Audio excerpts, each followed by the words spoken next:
Hello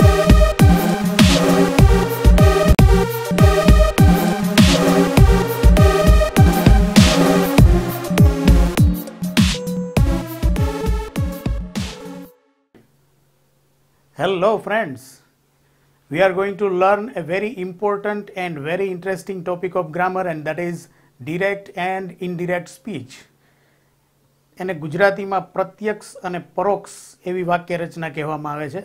તો direct અને indirect સ્પીચની વ્યાખ્યા સમજીએ કે ડિરેક્ટ સ્પીચ કોને કહેવાય છે, ઇનડિરેક્ટ સ્પીચ કોને કહેવાય છે, ડિરેક્ટ સ્પીચના વાક્યને ઇનડિરેક્ટ સ્પીચમાં કઈ રીતે ટ્રાન્સફોર્મ કરવામાં આવે છે, એના નિયમો શીખીએ. એ પહેલાં વ્યાખ્યાથી પણ પહેલાં શું હોય છે આ વાક્ય રચનામાં એ શીખીએ આપણે. તો direct and indirect speech. When the verb in one sentence reports what is said by some speaker in another sentence. એટલે શું? When verb in one sentence, કોઈ એક વાક્યમાં ક્રિયાપદ reports અહેવાલ આપે છે, સૂચવે છે, what is said by some speaker, કોઈ વક્તા દ્વારા શું કહેવામાં આવ્યું છે, ક્યાં? ઇન અનધર સેન્ટેન્સ, બીજા એક વાક્યમાં.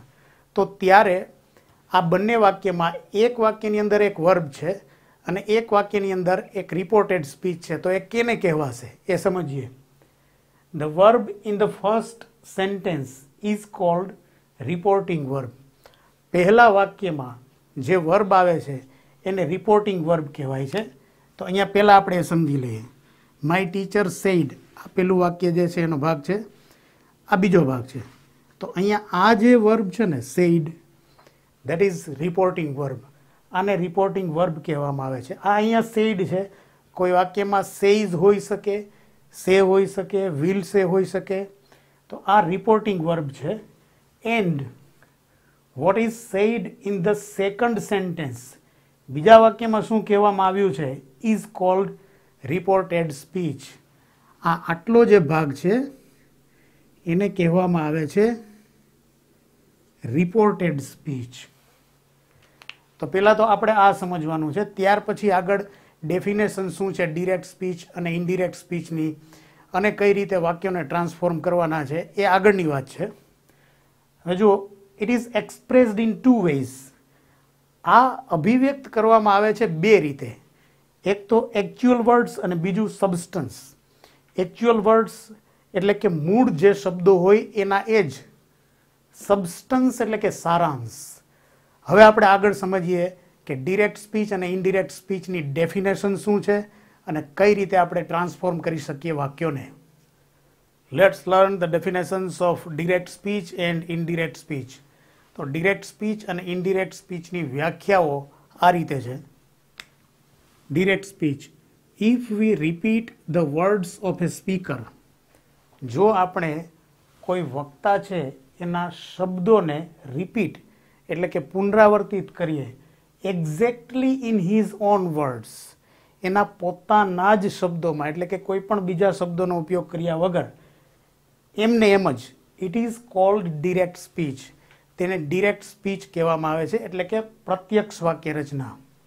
હવે indirect speech, if V report the substance of speakers words, જો આપણે કોઈ વક્તાએ બોલેલા શબ્દો છે એનો અહેવાલ રજૂ કરીએ, અને કેવી રીતે, તો the substance of speakers words, substance એટલે કે સારાંશ, એનો સારાંશ રજૂ કરીએ અને એના એ જ શબ્દો નહીં, એના સારાંશને રજૂ કરીએ, તો એને કહેવામાં આવે છે it is called indirect speech. એને ઇનડિરેક્ટ સ્પીચ એટલે કે પરોક્ષ વાક્ય રચના કહેવાય છે. તો જોઈએ એક્ઝામ્પલમાં, my teacher said it is time to learn. મારા શિક્ષકે કહ્યું કે આ શીખવાનો સમય છે. My teacher said it was time to learn. તો આમાં ફેરફારો થઈ ગયા છે. ઇટ ઇઝના બદલે ઇટ વોઝ થઈ ગયું છે. બરાબર? એ સંજોગો પ્રમાણે, નિયમો પ્રમાણે સબસ્ટન્સ છે. હવે આપણે આગળ જોયું એ પ્રમાણે આ વાક્યની અંદર આ રિપોર્ટિંગ વર્બ છે, આટલો ભાગ છે એ રિપોર્ટેડ સ્પીચ છે. બીજું એક વાક્ય જોઈએ, Ramesh said I am a student. રમેશે કહ્યું કે હું એક વિદ્યાર્થી છું. તો ઇનડિરેક્ટમાં આપણે એને ટ્રાન્સફોર્મ કરશું તો Ramesh said that he was a student. રમેશે કહ્યું કે એ એક વિદ્યાર્થી હતો, આવું થઈ જશે. આ એકદમ સિમ્પલ એક્ઝામ્પલથી આપણે એની વ્યાખ્યા સમજેલા છીએ. ફરી એક વખત સમજી લઈએ વ્યાખ્યા, કે જો કોઈ વક્તા જ્યારે શબ્દો બોલે છે એ શબ્દો એમના એમ આપણે કોઈ બીજાને રજૂ કરીએ કોઈ પણ પ્રકારના ફેરફાર કર્યા વગર, તો તેને કહેવામાં આવે છે ડિરેક્ટ સ્પીચ. અને નિયમ મુજબના ફેરફાર કરી અથવા તો સબસ્ટન્સ એટલે કે સારાંશ જો રજૂ કરવામાં આવે વક્તાએ બોલેલા શબ્દોનો, તો એને ઇનડિરેક્ટ સ્પીચ કહેવામાં આવે છે, એટલે કે પરોક્ષ વાક્ય રચના.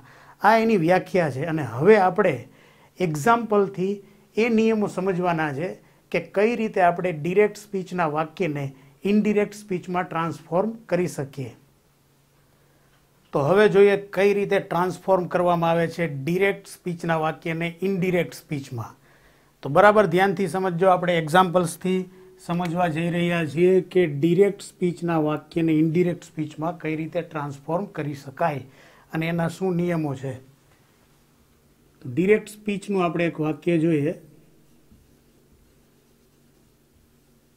Ramesh says to Mahesh, quote. Inverted કોમાની શરૂઆત થાય ત્યારે કોટ, ઇન્વર્ટેડ કોમા પૂરા થાય ત્યારે અનકોટ, આવું બોલી શકાય છે. I am a student. આપણે એવું લખીએ કે I am a good student. I am a good student. તો રમેશ મહેશને એવું કહે છે કે હું એક સારો વિદ્યાર્થી છું. હવે આ વાક્યને આપણે ઇનડિરેક્ટ સ્પીચમાં ટ્રાન્સફોર્મ કરીએ. તો જુઓ, રમેશ ટેલ્સ. અહીંયાથી શરૂઆતના નિયમો શીખવાની શરૂઆત થાય છે. સેઝ ને બદલે અહીંયા આપણે ટેલ્સ શા માટે લખી શકીએ? તો નિયમ એવો છે કે ડિરેક્ટ સ્પીચના વાક્યમાં સાંભળનાર વ્યક્તિના નાઉન કે પ્રોનાઉનનો ઉલ્લેખ કરવામાં આવેલો હોય તો અહીંયા જો સેઝ હોય તો અહીંયા એને ટેલ્સમાં પરિવર્તિત કરી શકાય. સેઇડ હોય તો અહીંયા ટોલ્ડ એનું કરી શકાય. કરવું એવું ફરજિયાત નથી. રમેશ ટેલ્સ મહેશ. હવે સમજીએ, ડિરેક્ટ સ્પીચના વાક્યને ઇનડિરેક્ટ સ્પીચમાં ટ્રાન્સફોર્મ કરતી વખતે જે ફેરફારો થાય છે, સામાન્ય ફેરફારો, એમાં સૌથી પહેલો ફેરફાર એ થાય છે કે ડિરેક્ટ સ્પીચના વાક્યમાં જે ઇન્વર્ટેડ કોમા હોય છે, આ ઇન્વર્ટેડ કોમાને ઇનડિરેક્ટ સ્પીચના વાક્યમાંથી દૂર કરવામાં આવે છે. એટલે હવે અહીંયા ઇન્વર્ટેડ કોમા આવશે નહીં. પરંતુ આ વાક્યનું ઇનડિરેક્ટ સ્પીચમાં અહીંયા ટ્રાન્સફોર્મેશન પૂરું કરતાં પહેલાં હજુ એક નિયમ આપણે સમજી લઈએ કે રિપોર્ટિંગ વર્બ. રિપોર્ટિંગ વર્બ કેને કહેવાય આપણે શીખી ગયા. તો આ છે રિપોર્ટિંગ વર્બ. રિપોર્ટિંગ વર્બ જો વર્તમાન અથવા તો ભવિષ્યકાળનું હોય, એટલે કે સેઝ, સે, વિલ સે, આવું રિપોર્ટિંગ વર્બ હોય તો જ્યારે આ પ્રકારના વાક્યને આપણે ઇનડિરેક્ટ સ્પીચમાં ટ્રાન્સફોર્મ કરીએ ત્યારે આ જે વાક્ય છે એના કાળમાં કોઈ જ ફેરફાર થશે નહીં. ફરીથી સમજી લઈએ, રિપોર્ટિંગ વર્બ જો વર્તમાન અથવા તો ભવિષ્યકાળનું હોય તો આ વાક્યના કાળમાં ફેરફાર થશે નહીં. એટલે કઈ રીતે આ વાક્ય બનશે? રમેશ ટેલ્સ મહેશ. હવે વચ્ચે ધેટ એવો શબ્દ આવશે, એ કંજક્શન. તો પહેલો નિયમ એ છે કે ઇન્વર્ટેડ કોમા દૂર થઈ જાય છે અને કંજક્શન તરીકે ધેટનો ઉપયોગ થાય છે. Ramesh tells Mahesh that. હવે અહીંયા સમજવાની વાત છે. તો પ્રોનાઉનના નિયમો આપણે સમજવાના છે. તો ધ્યાન રાખો, આટલી બાબત તો આપણે સમજી લીધી કે રિપોર્ટિંગ વર્બ જો વર્તમાન કાળનું અથવા તો ભવિષ્યકાળનું હોય તો કાળમાં કોઈ ફેરફાર થતો નથી. સાંભળનાર વ્યક્તિના નાઉન કે પ્રોનાઉનનો ઉલ્લેખ હોય તો સેઇઝનું ટેલ્સ અથવા સેઇડનું ટોલ્ડ કરી શકાય છે. હવે ધ્યાનથી સમજો, એકદમ સિમ્પલી સમજાઈ જાય એવી રીતે પ્રોનાઉનના નિયમો સમજવાના છે. આ ખૂબ જ પાયાના નિયમો છે, જરૂરી છે. મોટા ભાગે ભૂલો આમાં થતી હોય છે, એટલે ધ્યાનથી સમજજો. તો ડિરેક્ટ સ્પીચના ઇન્વર્ટેડ કોમાવાળા વાક્યમાં, ડિરેક્ટ સ્પીચનું ઇન્વર્ટેડ કોમાવાળું વાક્ય, એમાં કર્તા તરીકે જો ફર્સ્ટ પર્સન એટલે કોણ? આઈ અથવા તો વી. તો કર્તા તરીકે જો ફર્સ્ટ પર્સન હોય, એટલે અહીંયા આઈ છે, તો જ્યારે તેને ઇનડિરેક્ટ સ્પીચમાં આપણે ટ્રાન્સફોર્મ કરીએ ત્યારે પ્રોનાઉનમાં કઈ રીતે ફેરફાર થશે? પ્રોનાઉનમાં સ્પીકરની જેન્ડર મુજબ ફેરફાર થશે, એટલે કે બોલનારની જાતિ મુજબ પ્રોનાઉનમાં ફેરફાર થશે. તો અહીંયા બોલનાર વ્યક્તિ કોણ છે? રમેશ. તો એની જાતિ મુજબ અહીંયા પ્રોનાઉન શું આવશે? He is a good student. હવે અહીંયા રિપોર્ટિંગ વર્બ વર્તમાન કાળનું છે, એટલે આના કાળમાં કોઈ ફેરફાર નહીં થાય. તો he is a good student. આ રીતે આપણે ડિરેક્ટ સ્પીચના વાક્યને ઇનડિરેક્ટ સ્પીચમાં ટ્રાન્સફોર્મ કરી શકાય. બીજું એક વાક્ય જોઈએ.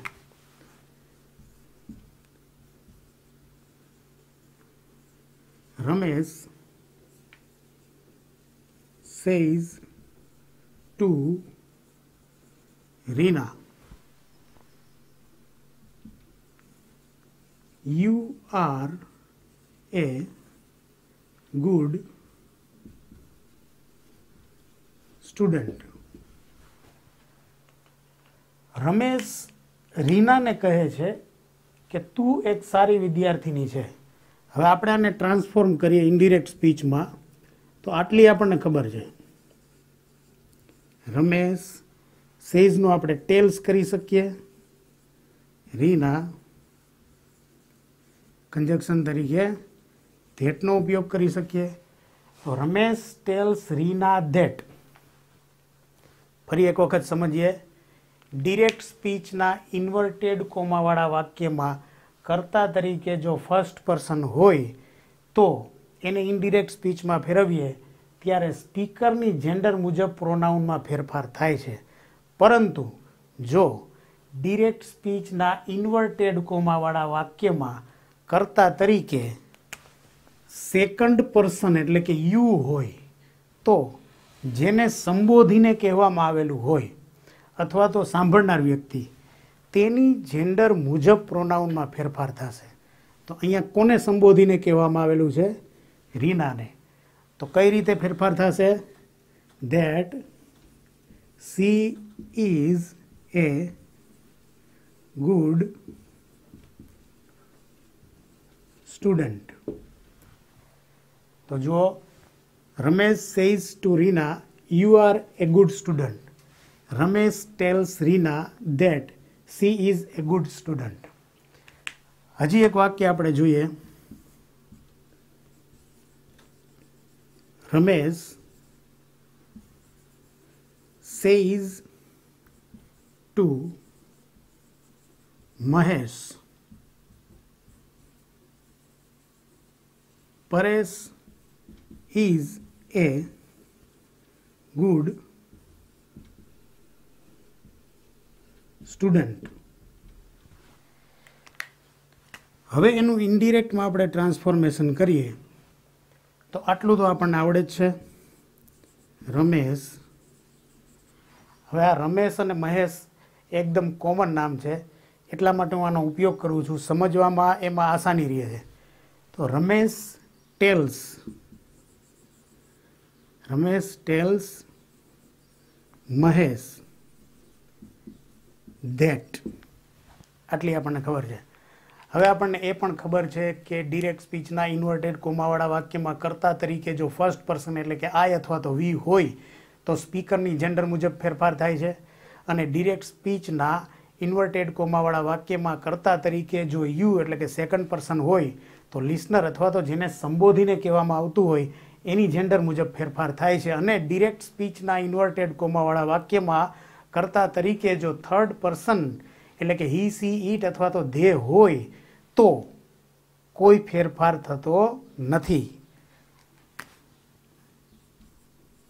Paresh is a good student. તો આ એકદમ પાયાના નિયમો છે, પ્રોનાઉનના નિયમો છે, અને કાળમાં ક્યારે ફેરફાર થાય છે અને નથી થતો એના નિયમો છે. બ્રીફલી એક વખત સમજી લઈએ કે ડિરેક્ટ સ્પીચના વાક્યની અંદર રિપોર્ટિંગ વર્બ જો વર્તમાન કાળનું હોય, એટલે કે સેઝ અથવા તો ભવિષ્યકાળનું હોય કે વિલ સે, તો એ વાક્યના કાળમાં કોઈ ફેરફાર થતો નથી. સાંભળનાર વ્યક્તિના નાઉન કે પ્રોનાઉનનો ઉલ્લેખ હોય તો સેઇઝનું ટેલ્સ અથવા તો સેઇડ હોય તો એનું ટોલ્ડ કરી શકાય છે. ત્યાર પછી ડિરેક્ટ સ્પીચના ઇન્વર્ટેડ કોમાવાળા વાક્યમાં કર્તા તરીકે જો આઈ અથવા તો વી એટલે કે ફર્સ્ટ પર્સન હોય તો સ્પીકરની જેન્ડર મુજબ પ્રોનાઉનમાં ફેરફાર થાય છે, બરાબર. અને જો કર્તા તરીકે યુ એટલે કે સેકન્ડ પર્સન હોય તો લિસનર અથવા તો જેને સંબોધીને કહેવામાં આવે છે એની જેન્ડર મુજબ પ્રોનાઉનમાં ફેરફાર થાય છે. અને જો થર્ડ પર્સન હોય તો કોઈ જ ફેરફાર થતો નથી. તો આ હતા કેટલાક પાયાના નિયમો, એકદમ basic rules, and I hope that you will understand well. અને હવે આપણે નેક્સ્ટ વિડીયોમાં ઘણી બધી પ્રકારના અલગ અલગ વાક્યો પણ છે, જેમ કે imperative sentence, exclamatory sentence, interrogative sentence, આ બધા જને કઈ રીતે આપણે ટ્રાન્સફોર્મ કરી શકીએ છીએ ઇનડિરેક્ટ સ્પીચમાં, એ તબક્કાવાર ટર્ન બાય ટર્ન આપણે સમજતા જશું. And I am sure that you will keep watching these videos and my channel. Have a nice time.